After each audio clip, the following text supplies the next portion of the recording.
विद्यार्थ्यांना दिल्या जाणाऱ्या पोषण आहारात मृत बेडूक आढळलेला आहे। अतिशय धक्कादायक बातमी समोर येते। धाराशिव जिल्ह्यातील पाडोळी गावामध्ये हा प्रकार घडलाय।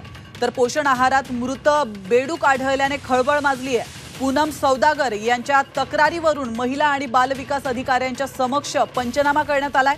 पुरवठा करणाऱ्या कंपनी आणि यंत्रणेवर कारवाई करण्याची गावकऱ्यांनी मागणी केली आहे।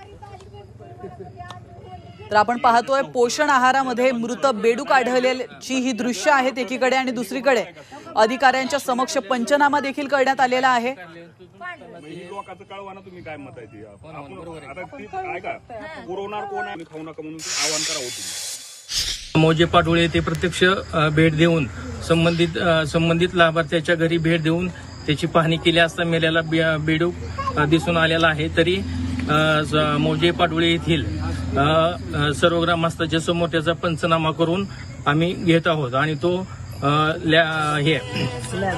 लॅब म्हणजे लॅबची तपासणी करण्यासाठी पाठवून देत आहोत। आलेल्या अहवालानुसार संबंधितावर कारवाई करण्याचा आम्ही 100% प्रयत्न करत आहोत।